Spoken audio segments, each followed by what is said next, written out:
මම ඉන්නේ මහින්ද රාජපක්ෂ විද්‍යාලයේ ක්‍රීඩාංගණයේ. මහින්ද රාජපක්ෂ විද්‍යාලය කියලා කියන්නේ දකුණු ආසියාවේ විශාලතම ද්විතීයික ආදර්ශ පාසල. ඉතින් මේ පාසලේ සොඳුරු සහ සුවිශේෂී කටයුත්තක් ඉස්සරහට තියාගෙන තමයි මේ මහින්ද රාජපක්ෂ විද්‍යාලයේ ක්‍රීඩාංගණයට ඇවිදලා ඔබට පේනවා ඇති අපේ පසුබසින් දරුවන්ගේ විශේෂ ක්‍රියාකාරකම් රාශියක් තිබෙනවා. ඒ තමයි නිවාසාන්තර ක්‍රීඩා උත්සවය සඳහා අවශ්‍ය කරන තම තමන්ගේ නිවාස වලට අදාළ නිර්මාණයන් සිදු කරන ඉදිකරන වෙලාව තමයි මේ වෙලාව.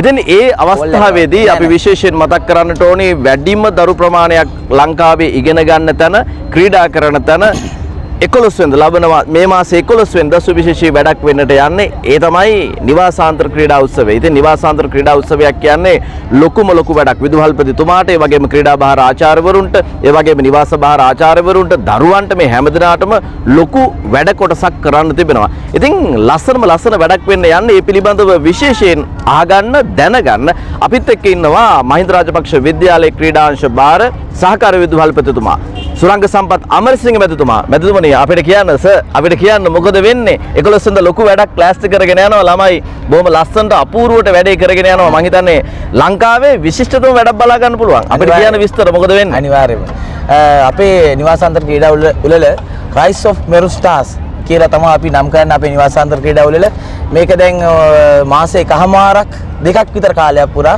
අපි කණ්ඩායම් තරග මල්ල ක්‍රීඩා තරග නිම කරලා අවසාන දවස් හැටියට මාර්තු 11 තමයි අපි ෆයිනල් ඩේට් එක අවසාන දවස තියෙන්නේ. ඒක මාර්තු 11 පස්වරු 1ට අපි ආරම්භ කරනවා අපේ උත්සවය ආරම්භ කරනවා. ඒකේ ඉඳන් 5 වෙනකන් අපේ උත්සවය දිව යනවා. ඒ වගේ තමයි කියන්න ඕන කාරණා විශේෂ කාරණා කීපයක් තියෙනවා. අපේ පාසල ගත්තාම දරුවන් සංඛ්‍යාව අතින් ගත්තොත් එහෙම ලංකාවේ වැඩිම ශිෂ්‍ය සංඛ්‍යාවක් ඉන්න ද්විතීයික පාසලක්. ඒ ගත්තාම ළමයි 6800ක් 7000ක් ආසන්න ළමයි පිරිසක් අපේ පාසලේ ඉන්නවා. එතකොට අපි මේ 7000 කියන ළමයි කණ්ඩායම අපි නිවාස 6කට බෙදලා තියෙනවා මෙහෙම. විශ්ව ගගන සයුර දෙරණ සූර්ය පවන කියන නිවාස 6කට බෙදලා තියෙනවා. ආසන්න වශයෙන් එක නිවාසයකට ළමයි 1200ක් අතර සංඛ්‍යාවක් එක නිවාසයකට අපිට ඇතුළත් වෙලා තියෙනවා. එතකොට අපේ ළමයි දැන් සතියක විතර වෙලේ ඉඳන් Tamanට අදාළ නිවාසවල අපිට ප්ලෑන් දීලා ඒ නිවාස කරගෙන කටයුතු කරගෙන යන ආකාරය තමයි අපිට මේ තියෙන්නේ. ඒ හින්දා මේකට ගත්තාම අවසාන දවසට අපේ ළමයි 6000යි දෙමව්පියෝ ආදි ශිෂ්‍යයන් සුබපතන්නන් මේක සහභාගී වෙනවා. ආසන්න වශයෙන් ළමයි දෙමව්පියෝ අපිට අවට ප්‍රජාවත් එක්ක ගත්තාම 10000කට අධික සංඛ්‍යාවක් අපේ ක්‍රීඩා පිටියට එක් රැස් වෙනවා. ඒ වගේම තමයි විශේෂ ආරාධිතමුත්තන් අපි කැඳවනවා උත්සවය සඳහා. ඒ වගේම තමයි මේ වෙනුවෙන් ප්‍රමුඛතාවය අරන් තියෙන අපේ විදුහල්පතිතුමා නියෝජ්‍ය විදුහල්පති මණ්ඩලය, සහකාර විදුහල්පති මණ්ඩලය, අංශ ප්‍රධානීන්, අපේ ආචාර්ය මණ්ඩලයේ ගුරු මහත්මීන්, ඊට පස්සේ අනධ්‍යයනකාර මණ්ඩලවල අපේ සේවය කරන මහත්මීන්, දෙමව්පියන් මේකට මේ මාසයක් දෙකක් පුරාවටම අපිට උදව් කරනවා මේ වැඩේ සාර්ථක කරගන්න. අපි මේ මෙච්චර ලොකු ඉවෙන්ට් එකක් අපි සාර්ථක කරගන්න ශක්තියක් වෙච්ච කණ්ඩායම් තමයි අපි කිව්වේ. සුරංග සර් අපිට මම හිතන්නේ 11 වෙනිදා වෙන වැඩේට මේ වෙනකොටත් පාසලේ විශේෂාකාරයෙන් සූදානම් වෙනවා දරුවෝ. අපිට මෙතනට එන අයට මොනවද බලන්න තියෙන්නේ? මොනවද සූදානම් කළා? දරුවන්ගේ විශේෂ දක්ෂතා එදා අපි එලි දක්වනවා. එදා අපි පෙන්වනවා. මොනවද? අපි දැන් මම හිතන්නේ කැඩෙට් කණ්ඩායම් ඉන්නවා. ඊට පස්සේ බෑන්ඩ් කණ්ඩායම් ඉන්නවා. ඊට පස්සේ තව බොහෝ දේවල් තියෙනවා. අපිට කියන්නකෝ. අනිවාර්යයෙන්ම එන අයට බලන්න මොනවද? අපිට බලන්න දේවල්ම තමයි තියෙන්නේ. අපේ ළමයිගේ විශේෂ දක්ෂතා විශේෂ කුසලතා එදා එලි දක්වනවා අපි.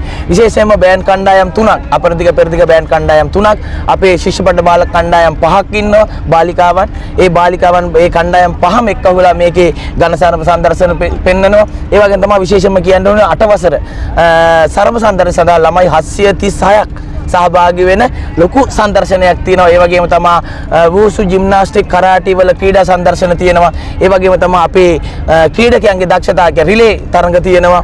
ඒ වගේම තමයි දිග කන්‍යාවන් 100ක් මේකේ අපි ගිනිසිලුව කණ්ඩායම් 100ක් සහභාගී වෙනවා. 100ක් සහභාගී වෙලා අපි ගිනිසිලුවක් මේකේ දැල්වන එක ලස්සනට තියේ බොහෝ දුරට සාමාන්‍ය මේ කොළඹ දිස්ත්‍රික්ක ගත්තාම අපිට ඔගේ කණ්ඩායම් 100ක් සහභාගී වෙන එකම පාසල තමයි අපේ පාසල. ඒක මේ හැම දෙයකටම ශක්තියක් නේ ඉස්සලා කිව්වා වගේ සියලුම කණ්ඩායම් පාසල් ප්‍රජාව පාසලේ ඉන්න කණ්ඩායම් මේකට ශක්තියක් වෙලා තියෙනවා. මේක සාර්ථක මම හිතන සුරංගස අපිට විශේෂ අවස්ථා විදියට ඒ දේවල් බලන්න තියෙද්දි පාසලේ ප්‍රජාව නැත්නම් අපේ විදුහල්පතිතුමා ඒ වගේම නිවාස බාහිර ආචාර්යවරු ඔබ කිව්වා වගේ ලොකු දෙයක් කරනවා. මේ දවස්වල හරිම දැඩි අවුරශ්මියක් තියෙනවා. මම හිතන්නේ අවුරශ්මිය නොතකා බොහෝ දෙනෙක් ඒ වෙනුවෙන් කටයුතු සිද්ධ කරනවා. ඒ වෙනුවෙන් කැප වෙනවා දිවා රාත්‍රී නොබලා. ඉතින් ඒක මම හිතන්නේ මේ වගේ ක්‍රීඩා උත්සවයකදී මා දැවැන්ත ක්‍රීඩා උත්සවයකදී ඉතාමත්ම ඉතින් ওই විදිහට තමයි අපේ ක්‍රීඩා උත්සවය නැත්නම් නිවාසාන්තර ක්‍රීඩා උළෙල ආරම්භ කරගෙන පටන් අරගෙන මේ විදිහට කරගෙන යන්නේ. මම හිතන්නේ සුරංගස අද අපේ පාසල නැත්නම් මේ මහින්ද රාජපක්ෂ විද්‍යාලය කුඩා දරුවෝ නැහැ. එක වසරේ ඉඳලා දරුවෝ නැහැ. 6 වසරෙන් තමයි පටන් ගන්නේ. ඒත් 6 වසරේ දරුවෝ තාම ඇවිදින්න නැහැ. 7 වසරේ දරුවෝ ඉන්නවා. මම හිතන්නේ ඒ සියලු දෙනාටම වැඩසටහන් සංවිධානය වෙලා තියෙනවා. මොනවද 7 වසරේ දරුවන්ට දැන් 8 වසරේ දරුවන්ට නම් විශේෂ තරම සංදර්ශනය තියෙනවා.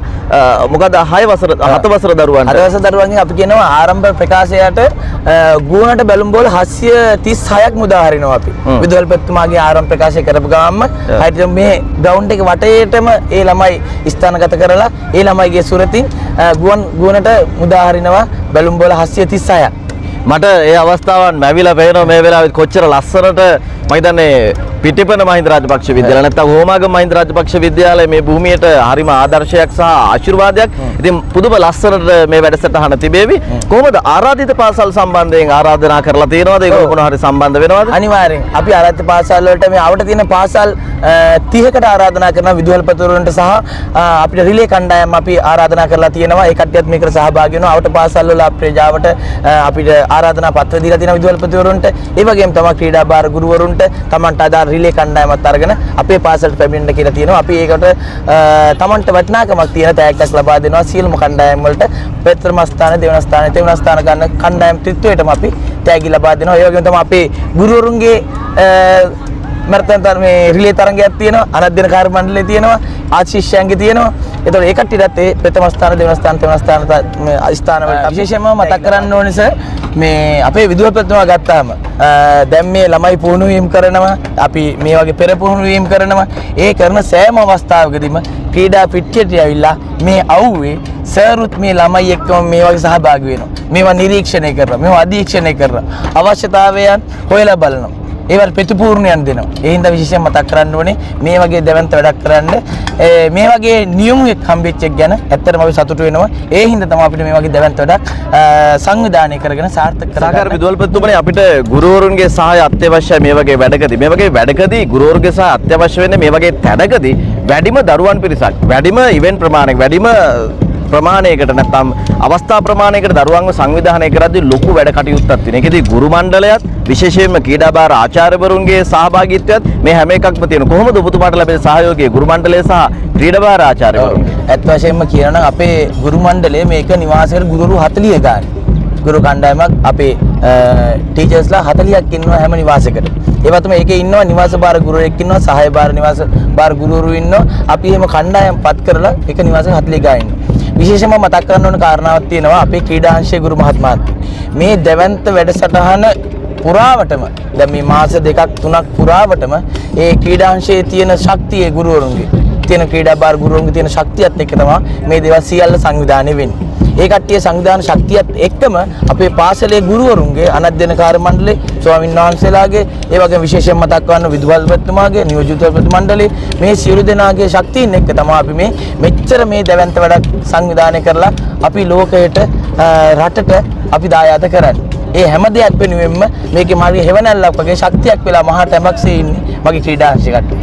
ඉතින් අපි සියලු දෙනාටම සුබ ප්‍රාර්ථනා කරනවා ක්‍රීඩාංශයේ නැත්තම් මේ වගේ වැඩක් කොහොමද ලස්සනට කරන්න පුළුවන් මේ වගේ දැවැන්ත වැඩක්. ඒ නිසා සියලු දෙනාටම අපි සුබ ප්‍රාර්ථනා කරනවා වැඩ ටික ලස්සනට සාර්ථක වෙන්නට හැකියාව ලැබේවා කියලා. විශේෂයෙන් මතක් කරන්න ඕනේ සරත් බන්දු ගුණසේකර විදුහල්පතිතුමාන් හැම දෙයක්ම අධීක්ෂණය කළා, නිරීක්ෂණය කළා, කළමනාකරණය කරලා ලස්සනට ගැටලුවක් නොවන විදිහට හැම දෙයක්ම හොයලා බලලා වැඩ කරනවා. ඉතින් ඒ පිළිබඳව අපේ ගෞරවය ප්‍රණාමය එතුමන්ට පුද කරනවා. මේ වගේ දැවැන්ත වැඩක් කරද්දී සාමාන්‍ය එසේ මෙසේ කෙනෙක්ට කරන්න පුළුවන් වැඩක් නෙවෙයි. මම හිතන්නේ මේ කාලෙත් එක්ක මේ අවුරශ්මියත් එක්ක ඒ වගේම මේ වැඩවල තියෙන අමාරුකමත් එක්ක මුදල් ප්‍රශ්නත් එක්ක ඉතින් නමුත් එතුමා මේ සියල්ලක්ම මනවින් කළමනාකරණය කරගන්නවා. ඉතින් ඒ පිළිබඳව ස්තුතිවන්ත වෙමින් අපි බලමු ලස්සන වැඩක් ඉස්සරහදී බලා ගන්න පුළුවන් හරියටම 11 වෙනිදාට.